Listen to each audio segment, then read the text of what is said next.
नमस्कार, आप सभी का अगेन स्वागत है। आज यहाँ पर ओनली साइक्लोन के ऊपर ही बात करेंगे।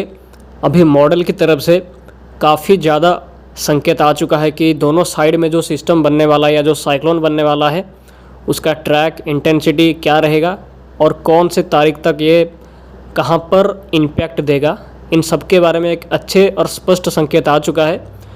तो मैं आपको बहुत सारी चीज़ों के बारे में इस वीडियो पे इन्फॉर्मेशन देने की कोशिश करूँगा। काफ़ी इन्फॉर्मेटिव ये वीडियो होने वाला है, तो वीडियो को अंत तक देखिए ताकि आपको हर एक चीज़ अच्छे से समझ आए। तो जैसे कि साइक्लोन को लेकर बहुत पहले से प्रेडिक्शन था कि दोनों साइड में एक ही साथ साइक्लोनिक एक्टिविटी फॉर्मेशन कर सकता है। उसी हिसाब से अभी मॉडल की तरफ से पूरा स्पष्ट संकेत आ चुका है कि हाँ, दोनों साइड में साइक्लोन जैसी कंडीशन या कोई सिस्टम, स्ट्रॉन्ग सिस्टम का फॉर्मेशन होने वाला है। सबसे पहले अरेबियन सी पे सिस्टम का फॉर्मेशन करेगा, उसके बाद बंगाल की खाड़ी में भी सिस्टम का फॉर्मेशन करेगा। ये मैप को अगर हम देखेंगे तो ये जो मैप ये ECMEE का एनसेम्बल मेंबर्स का ट्रैक है। तो यहाँ सबसे पहले अरेबियन सी के सिस्टम के ऊपर बात करेंगे, इसके बाद बंगाल की खाड़ी के सिस्टम के ऊपर भी बात करेंगे।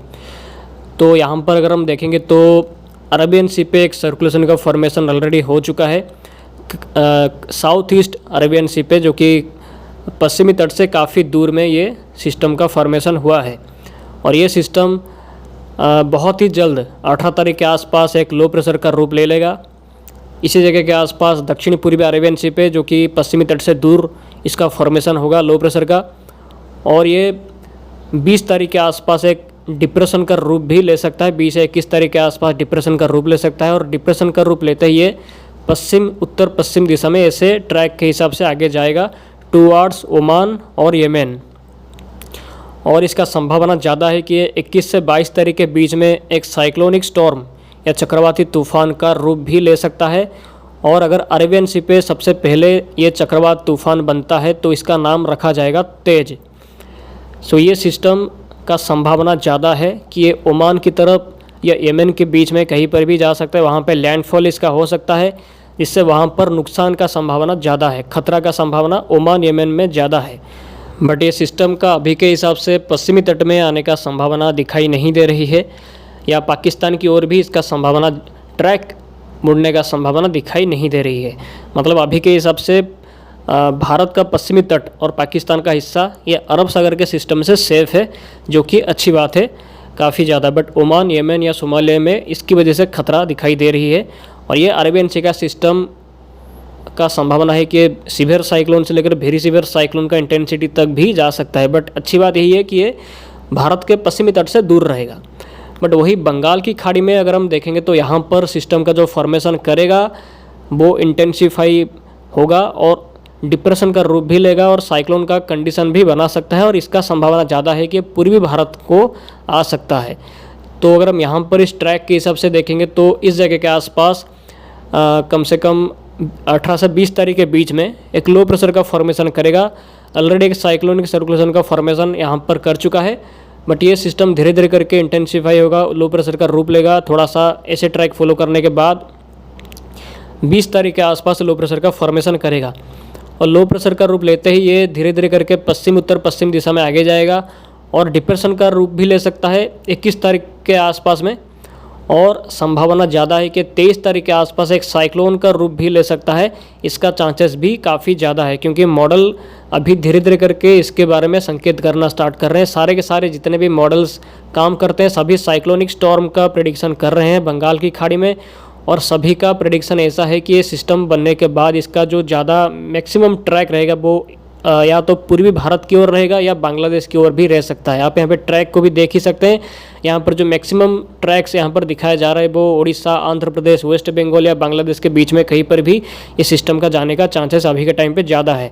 और बड़ी बात यह है कि ये सिस्टम फॉर्मेशन के बाद 24 से लेकर 25 तारीख के बीच में ये लैंडफॉल हो सकता है, कहीं पर भी हो, आंध्र प्रदेश हो या उड़ीसा हो या वेस्ट बंगाल हो या बांग्लादेश हो, कहीं पर भी सिस्टम का लैंडफॉल हो सकता है 24 से 25 तारीख के बीच में। यानी कि पूजा के टाइम पे, दशहरा के टाइम पे ये सिस्टम का लैंडफॉल हो सकता है। मतलब ये बात साफ है कि 23 से लेकर 26 के बीच में भारत के पूर्वी हिस्सों में और उत्तर पूर्वी हिस्सों के साथ साथ बांग्लादेश के हिस्सों में काफ़ी ज़्यादा इसकी वजह से भीषण बारिश का प्रकोप रह सकता है। बट ये बारिश का प्रकोप कितना ज़्यादा रहेगा, क्या भारी से अति भारी बारिश का प्रकोप रहेगा या थोड़ी बहुत बारिश होगी, अभी इसके बारे में स्पष्ट संकेत नहीं है, क्योंकि सिस्टम का इंटेंसिटी साइक्लोन तक तो जा सकता है बट उससे ज़्यादा जाएगा कि नहीं, और ट्रैक में क्या कोई और चेंज होगा या नहीं उसके ऊपर भी डिपेंड करेगा। बट अभी के हिसाब से जो लग रहा है कि बारिश का प्रभाव तो दशहरा में रहेगा, पूजा के टाइम पे बारिश का प्रभाव रह सकता है, जिसकी वजह से पूजा में थोड़ा बाधा आ सकता है या काफ़ी ज़्यादा बाधा भी आ सकता है, क्योंकि जहाँ पर लैंडफॉल करेगा वहाँ पर खतरा भी ज़्यादा रह सकता है। बट अभी के हिसाब से ये बोला नहीं जा सकता कि सिस्टम का लैंडफॉल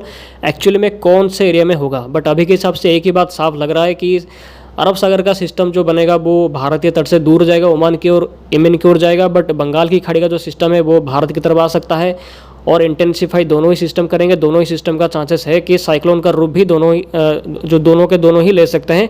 बट यहाँ पर जो बंगाल की खाड़ी का सिस्टम होगा वो चक्रवाती तूफान का रूप अगर लेता है तो वो कौन से स्टेट में लैंडफॉल या स्ट्राइक करेगा, कहाँ पर क्रॉस करेगा, अभी इसके बारे में कोई स्पष्ट संकेत नहीं है। बट इतना ही साफ हुआ है कि दोनों सागर में साइक्लोन का फॉर्मेशन करेगा और बंगाल की खाड़ी का जो सिस्टम है वो चक्रवात का रूप अगर लेता भी है तो वो भारत के पूर्वी हिस्सों को इम्पैक्ट दे सकता है, यानी कि आंध्र प्रदेश, उड़ीसा, वेस्ट बंगाल, बांग्लादेश, इन सभी हिस्सों में बारिश का प्रभाव रहेगा। बट हवाओं का गति कितना रहेगा, कितना डिस्ट्रक्शन हो सकता है या नहीं, इंटेंसिटी क्या रहेगा, क्या साइक्लोन से ज़्यादा इंटेंसिटी जाएगा, अभी इसके बारे में कोई भी स्थिति क्लियर नहीं है। बट इतना ही संकेत अभी के हिसाब से मिला है जो मैंने आपको भी बोला है। सो अभी चलिए देखते हैं कि अलग अलग मॉडल इसको लेकर क्या प्रेडिक्शन कर रहे हैं। मैं आपको उसका मॉडल का फ़ोटो दिखाता हूं। तो ये ECMWF का रेनफॉल का मैप है। तो यहाँ पर अगर हम देखेंगे तो WD का प्रभाव की वजह से उत्तर भारत के हिस्सों में ज़बरदस्त बारिश का प्रभाव लगातार जारी है और कई हिस्सों में लगातार अगले 3 से 4 दिन तक बारिश का प्रभाव लगातार रहने का संभावना है, जैसे कि राजस्थान, दिल्ली, पंजाब, हरियाणा, उत्तर प्रदेश, मध्य प्रदेश के पश्चिमी भाग के साथ पूरे उत्तर भारत के पहाड़ी हिस्सों में बारिश का प्रभाव इसकी वजह से रहेगा और पाकिस्तान के कुछ हिस्सों में भी बारिश का प्रभाव इसकी वजह से रह सकता है। तो भाई अगर हम दक्षिणी भारत को देखेंगे तो यहाँ पर सिस्टम का फॉर्मेशन जो करेगा दक्षिणी पूर्वी अरेबियन सी वेव, उसकी वजह से केरला, कर्नाटका, महाराष्ट्र के दक्षिणी भाग के साथ तटीय महाराष्ट्र के हिस्सों में, इसके साथ ही तमिलनाडु के दक्षिणी भाग में इसकी वजह से बारिश का प्रभाव रहेगा। कुछ हिस्सों में भारी बारिश भी रह सकती है कर्नाटका और केरला के तटीय हिस्सों में। और ये जो बंगाल की खाड़ी में सिस्टम का फॉर्मेशन करेगा वो फॉर्मेशन करके जब आगे जाएगा तो उसकी वजह से अगर हम यहाँ पर देखेंगे तो ये उड़ीसा, वेस्ट बंगाल, बांग्लादेश के साथ नॉर्थ ईस्ट इंडिया के अधिकतर हिस्सों में बारिश का प्रभाव दिखा रहा है। और ये जो मैप है ये पूरा 10 दिन का फोरकास्ट है, मतलब अगले 10 दिन में बारिश का प्रभाव कहाँ पर कैसा रहेगा इसके ऊपर ये फोरकास्ट का मैप है। तो ये मॉडल चेंज अगर होता है तो इसके हिसाब से रेनफॉल के मैप में भी चेंज आ सकता है। तो ये जो मॉडल, ये ECMWF का मॉडल, ये 23 तारीख के आसपास सिस्टम का फॉर्मेशन यहाँ पर होगा ऐसा दिखा रहा है, मतलब यहाँ पर डिप्रेशन या साइक्लोन का फॉर्मेशन कर सकता है। तो ये जो मैप है ये XSG है, ये XSG भी वही दिखा रहा है कि ये आंध्र प्रदेश, उड़ीसा के आसपास एक चक्रवाती तूफान का रूप ले सकता है 23 तारीख के आसपास में। और ये जो मॉडल है ये भी जो मॉडल है इसका नाम है, तो ये भी दिखा रहा है कि ये 23-24 तारीख के आसपास आंध्र प्रदेश, उड़ीसा के आसपास आने के बाद चक्रवाती तूफान पे बदल सकता है। और ये मॉडल का नाम है CM है, ये भी वही दिखा रहा है कि आंध्र प्रदेश, उड़ीसा के आसपास सिस्टम का फॉर्मेशन जो करके आने के बाद इंटेंसिफाई काफ़ी ज़्यादा हो सकता है और ये काफ़ी स्ट्रॉन्ग भी दिखा रहा है अभी के हिसाब से। सो ये मॉडल जो ये ECMWF का ही है। तो मैक्सिमम मॉडल जो अभी संकेत कर रहे हैं वो यही कर रहे हैं कि पूर्वी भारत की ओर ये सिस्टम आने वाला है और रैपिड इंटेंसिफाई, मतलब ज़्यादा इंटेंसिफिकेशन भी सिस्टम कर सकता है। बट आने वाले टाइम पे इसको लेकर और क्या प्रेडिक्शन होगा, क्या सिस्टम का इंटेंसिटी वेरी सीवियर साइक्लोन तक जाएगा या ओनली सीवियर साइक्लोन जैसे कंडीशन पे ये सीमित रहेगा, और कहाँ पर कौन से एरिया में एक्चुअली में एग्जैक्ट लैंडफॉल करने वाला है, इसको लेकर अभी कोई प्रेडिक्शन नहीं है।